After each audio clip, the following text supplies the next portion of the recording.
Welcome everyone. My name is Brook Watson. I am a junior English major with minors in education and music. I'm Kristina Hixson. I'm also a junior. I'm also an English major, but I'm also majoring in communications and I'm a minor in writing for the screen and stage. And I'm Emily Baker. I'm also an English major and Spanish minor, and I'm hoping to go into education as well. All right. So our presentation today is on creativity, and we'll start off with a little story. So when I was a kid, I was about 3 or 4, or no, before I was 3, I couldn't speak. I only used the word for whatever reason, we don't know why. And so my mom said that that she knew I understood everything, I just couldn't really communicate it. I would get frustrated and like try to express myself, but I just couldn't. So I qualified to go to preschool for 2 years before kindergarten, and I also was given a speech pathologist. And thanks to the speech pathologist, I was actually speaking before preschool even started. But I was able to go to preschool anyways, and what I did there was, my experience was full of like opportunities to be creative and use my imagination. We had story time, play time, we made art projects like every day. And so I just kind of wonder why we don't exactly do that anymore. Why, like, as we get older, we have less and less opportunities to be creative and express ourselves. So we started thinking about why creativity is such a valuable skill in the professional world, in our individual lives, and why it's not taught. Why is there not a UNC class on creativity? So with this research, we hope to inform individuals of the benefits of creativity and introduce a revised understanding of it that you can use in your own lives and use it to enhance and grow. So what is creativity? From our research,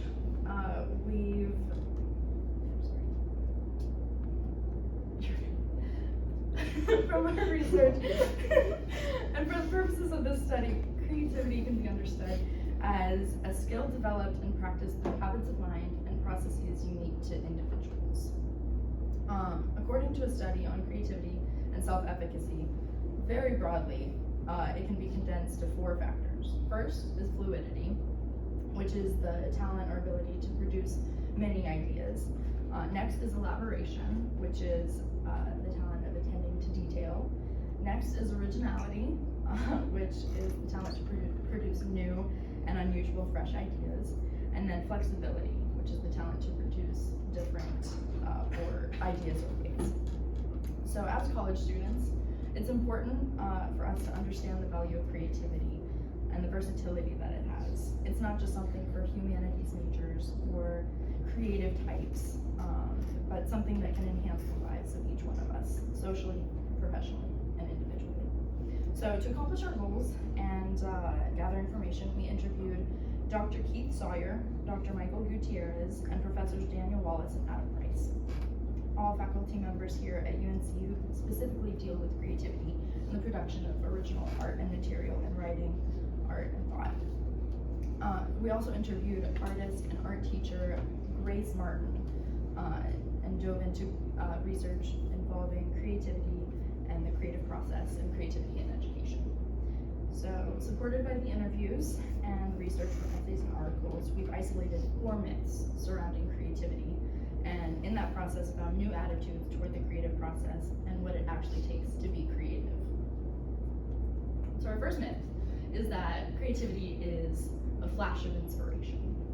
This first myth was introduced by Dr. Keith Sawyer, who says, creativity is about having some really good outside-the-box thinking, so that if you look at yourself and say, I never have surprising ideas, then you think, well, I must not be creative. And I'd say that's not where creativity lies. It doesn't lie in having the ideas, it lies in engaging in the hard work and a long process over time with lots of small ideas, and it's sustained, it's active, and it's engaged. Professor Price summarized the major theme of all our interviews, saying 90% 90% of the game with any creative work is showing up and doing the work. There's nothing magical about creativity. The keys are consistency, hard work, and engaging in the work every day, even when it doesn't feel like what you're doing is useful. The work you put in daily is what lays the groundwork for creation, and that will be good in the future. So the cultivation of the habit of daily practice in creative pursuits debunks the myth that creativity means sub-facets of insight when a brilliant idea comes to you. The key to creativity is not an innovative practice, but rather an engaging in creative work over a long time and keeping track of many small ideas. When writing his novels, Professor Wallace says, his flashes of insight are in fact not too important. It's what happens to the idea afterwards, the hours in front of the computer trying to make the idea intelligible. Price says that sometimes while writing he has the illusion of a magical idea plucked from the cosmos. But in fact, it was the hours of consistent work that created the context for these unexpected connections. And usually it came from the work he did and had forgotten about. So in addition, Dr. Gutierrez shares that creativity can often come from long periods of boredom. The longer you sit alone with your own thoughts without distractions, the more creative your thoughts will become. Our second myth is that children are creative geniuses and adults are not. Imagination and creativity are often described as the wonders of childhood, especially in schools. Opportunities decrease as students get older, and practicing the creative process becomes more and more individual. Many have said that education discourages creativity, and the thought spread more widely by a study that seems to imply a fourth grade slump in creativity. However, research does not support this notion that formal education is harmful to creativity, especially when children are engaged in project-based learning, and when the curriculum allows for a balance of structure and freedom so that the teacher can let students take charge of their own learning. Additionally, our conversations touched upon many implications for arts education. First, children need plenty of engagement in creative endeavors so that they can experience the creative process, building the habits of daily work and experiencing moments of unexpected connection built on this work, so that they learn to trust this creative process. The habits of mind cultivated by the creative process are widely applicable to various fields requiring sustained engagement and thought. Additionally, students need to be introduced to the conventions, rules, and techniques of various disciplines, since it is only in mastering the conventions of community that they can be free to improvise within them and leave their own mark. Finally, Daniel Wallace claims that creativity is a byword for curiosity. And you can't teach somebody to be curious. You can only encourage them to be curious. And without curiosity, it is going to be very difficult to write or create. Thus, a final key aspect of cultivating creative students is fostering curiosity in the classroom. The third myth that we identified through our research and interviews is that some individuals are just inherently more creative than others, and so the creative process is easier for them. This is a common excuse for why the creative activity just feels harder for some people. But this is actually not true. And one thing that Dr. Sawyer often tells people is that the good news is anyone can be creative. The bad news is that it's actually hard work. The prerequisite to the ability to improvise and create original work is the hours of practice needed to master the techniques of your art form so that you no longer have to think about those and your mind is free to improvise. And artist and art teacher Grace Martin also testified to the falsehood of this idea that for creatives, making original work is easy.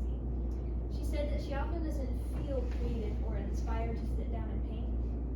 She even remembers internal struggles over whether her relatively small output of original work makes her worthy to be called an artist.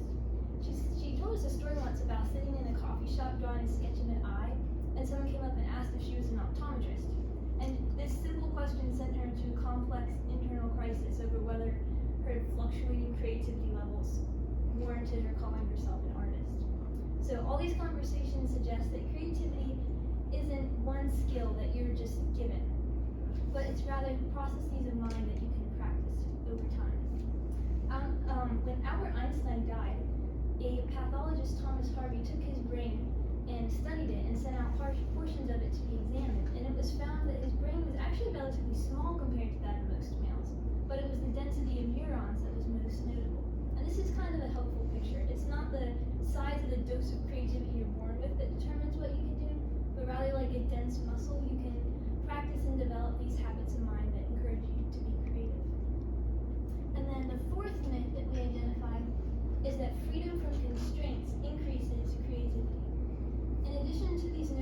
that creativity comes from flashes of insight or innate qualities, many people have the preconception that creativity thrives in environments without boundaries where you can do whatever you want. But Daniel Wallace argues that beauty actually exists within restraint. And creativity isn't changing the rules of the game, it's working within the rules that the game has established, and then you can put your mark on them and change them within the contours of the game. The example he gave was that of a writer whose goal is to move someone, and to do this you have to work within the rules of human nature and language. In talking about his creative writing classes, Dr. Michael Gutierrez also emphasized that creativity isn't just doing whatever you want, it's not a free-for-all, because guidance is absolutely necessary. And he emphasized that examples can spark creativity, and having certain constraints can also motivate this. Dr. Sawyer spent years as a jazz pianist who did a lot of improvisation, and he also emphasized that improvisation actually has a lot of guiding structures to it. It involves like the guidelines and rules and conventions of a community. And so he concluded that maximum creativity comes from a balance of freedom and constraints. So the major themes from all of our interviews and research were that creativity is not a single skill that you just have or do not have, but rather it's thought processes and habits of mind that you can develop in different ways. As scientists have tried to identify the brain region responsible for creative activities, they found that it's actually not a single region, but it's communication and connections among different regions. So the more you learn the rules of different disciplines and generate and evaluate ideas and take insights from various parts of your mind, the more you can think outside the box and think creatively and put your own mark on whatever art form or discipline or area of study that you pursue. So we've talked a lot about creativity in general, but how do we apply this to us as college students? We decided to survey 23 students from a variety of majors, including both STEM and humanities majors, and we found some really interesting information. First of all, we found that most students enjoy partaking in some sort of creative activity. There was a lot of answers ranging from painting, drawing, dancing, playing an instrument, reading and writing poetry, but as you can see, most students would say that they enjoy engaging in some type of creative activity, and there was a lot of positive feelings that they associate with these creative activities, like being excited, grateful, relaxed, feeling present in the moment and at peace, satisfied, energized, inspired. However, despite this enjoyment of creative activities, a lot of students admitted to not regularly participating in these creative activities, mostly citing lack of time, talent, or interest. So this informal study shows that although creativity and different creative acts are very well liked and popular, people often don't prioritize it based on their time and talent of skills that they have. So clearly there's a desire for us to be creative and people enjoy creative activities, but why is this important? Creativity has many benefits both socially and individually. Having creative outlets can lead to increased happiness, self-efficacy, and satisfaction with life. So how can we as college students improve our own creativity? Well, we've talked about this a little bit, but first, one thing you can do is try and just look at life in a new perspective and change your expectation of creative process and devote more time to developing creativity. As we've previously mentioned, creativity is not an instant spark of inspiration. It's something that takes time and effort and practice. So being able to prioritize your time and be able to put work towards it, to value and use opportunities to do something new, to try something creative, to work towards something that you love doing, can help us reach creativity. This brings us to the third and most interesting method that we touched on a little bit, that can be used to help improve creativity, which is boredom. Many studies have been done on boredom to show how it impacts creativity specifically, but in today's society, being busy is seen as kind of a status symbol, while being bored is seen as something that people do when they're lazy or they're underachievers. Being bored is not viewed as a positive thing. However, boredom is a really good thing because as it reveals our human need to be engaged with the world around us and a desire to find meaning in the activities that we do in the world, in the life that we live. Boredom can spark individual productivity and creativity by allowing our minds to daydream and wander. Daydreaming specifically allows us to re-examine problems and situations in our lives, explore logical fantasies, and bring together unrelated facts that may lead to new and novel ideas.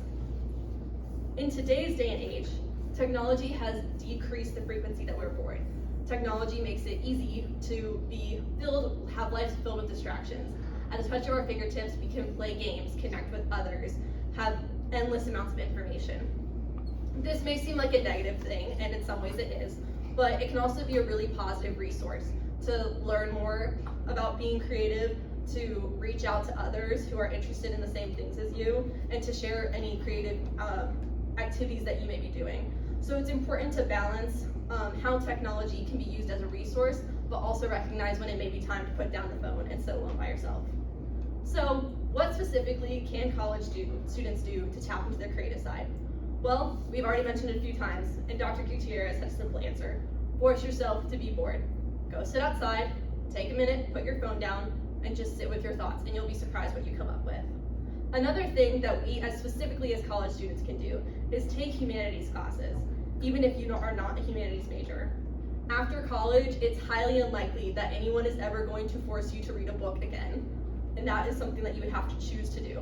So rather than seeing that as a negative thing, take it as an opportunity to learn and grow and expand your mind and become more creative.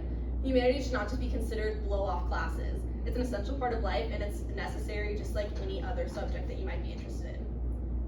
Last but certainly not least, we as college students have so much opportunity beyond the classroom to explore curiosity and engagement with our community and different organizations. Your own creativity can benefit from being more engaged with both the material you learn inside the class and activities that you choose to participate in outside of the classroom. Encouraging curiosity in your own life as well as the life of others can magnify learning for all of us. In the education system today, students face a lack of engagement.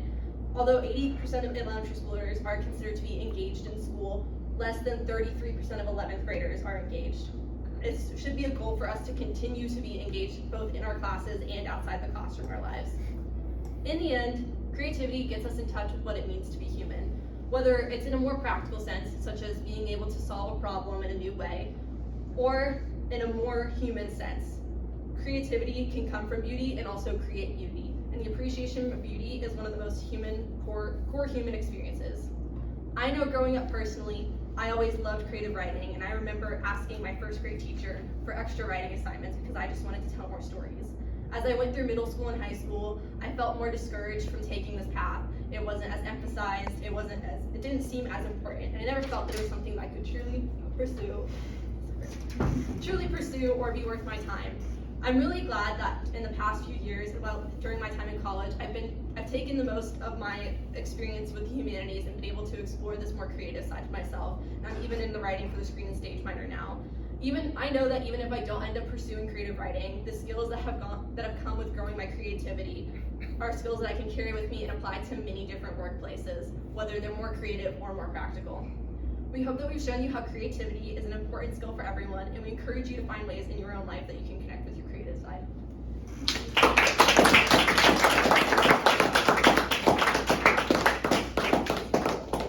And we also have our, if you want to do more research, that was really good, guys. What was the most important thing you found out about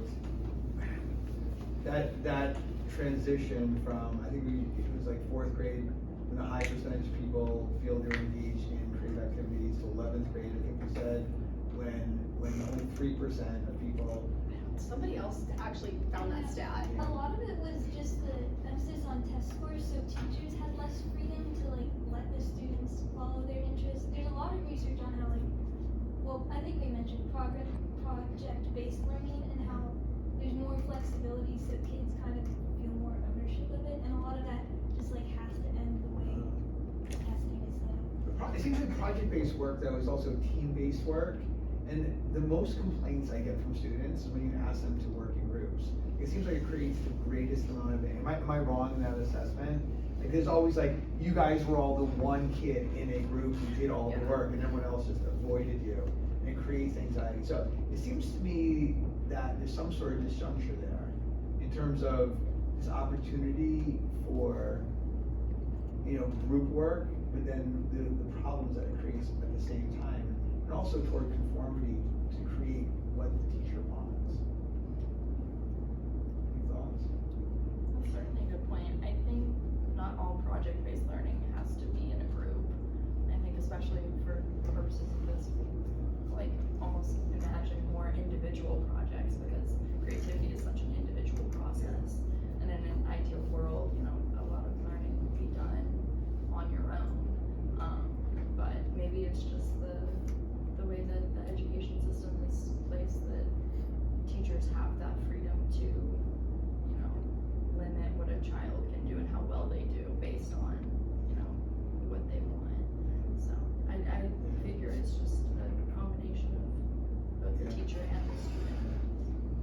about just the advent of technology also, there's so many things that machines, computers, technology in general do for us today. Like, even when I was growing up in the 60s and 70s, there's so much more that an individual had to know. So one of you guys was saying something just about, there's a lot of hard work associated with creativity, because there's so much, across disciplines that you need to know. And then as you're sitting there bored, you can kind of piecemeal all this together unconsciously, and you bridge connections between things. But it seems to me, and I don't know what you guys think based on what you found, what you thought about, is creativity on a horizon to become ever more diminished based on all of the things that technology thinks for us and creates for us? I would say yes, because I feel like technology and at least like media, like so much stimulation and thought is guided. It's not produced or like thought up by like yourself. I think the first time I heard that there's no original thought left was in my freshman year of high school, and whether or not that's true, it's definitely something from. They've been talking